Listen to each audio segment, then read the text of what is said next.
உருகி உருகி காதலித்து கரம் பிடித்த மனைவியை கணவனே கொன்ற கொடூரம். விசாரணையில் வெளிவந்த திடுக்கிடும் உண்மைகள். நடந்தது என்ன?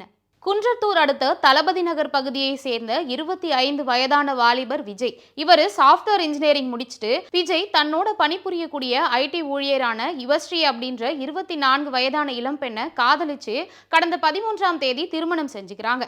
திருமணம் முடிந்த கையோட தளபதி நகர் பகுதியில ஒரு வாடகை வீட்டுல 2 பேரும் வசிச்சுட்டு வராங்க. இந்த நிலையில சம்பவம் நடந்தன்று இரவு யுவஸ்ரீயோட வீட்டுக்கு போன யுவஸ்ரீயினுடைய தங்கை கதவை நீண்ட நேரமாக தட்டியும் கதவை யாருமே வந்து திறக்காததுனால சந்தேகம் அடைஞ்சு காவல்துறையினருக்கு தகவல் தெரிவிக்கிறாங்க. தகவல் அறிந்து சம்பவ இடத்திற்கு வந்த காவல்துறையினர் கதவை உடைச்சு உள்ள போய் பார்க்கும் போதுதான் பல திடுக்கிடும் அதிர்ச்சி காட்சிகள் தெரிய வருது. உள்ள போய் பார்க்கும் பொழுது யுவஸ்ரீ கட்டில்ல இறந்த நிலையில கிடந்திருக்காங்க. கட்டிலுக்கு அருகாமையிலேயே விஜயும் தூக்கு மாட்டிட்டு தற்கொலை செஞ்சுட்டு இருக்காரு. இதை பார்த்த காவல்துறையினர் 2 பேருடைய உடலையுமே மீட்டு பிரேத பரிசோதனைக்காக அரசு மருத்துவமனைக்கு அனுப்பி வச்சு இந்த சம்பவம் தொடர்பா வழக்கு பதிவு செய்து விசாரணையை தொடங்குறாங்க. முதற்கட்ட விசாரணையில சம்பவம் நடந்தன்று இரவு யுவஸ்ரீக்கும் விஜய்க்கும் ஏதோ தகராறு ஏற்பட்டதாகவும் இந்த தகராறுனால ஆத்திரமடைந்த விஜய் தன்னுடைய மனைவி யுவஸ்ரீனுடைய முகத்துல தலையணிய வச்சு அமுக்கி கொலை பண்ணிருக்காரு.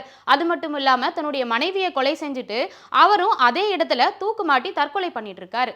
இதை தவிர்த்து இந்த சம்பவம் நடைபெறுவதற்கு வேற ஏதும் காரணங்கள் இருக்கா அப்படின்னு போலீசார் பல்வேறு கோணங்கள்ல விசாரணை நடத்திட்டு வராங்க. ஆசையா திருமணம் பண்ணிக்கிட்ட காதல் ஜோடி திருமணமான 9 நாட்கள்ல உயிரிழந்திருக்கக்கூடிய இந்த சம்பவம் அந்த பகுதியில சோகத்தை ஏற்படுத்தி இருக்கு.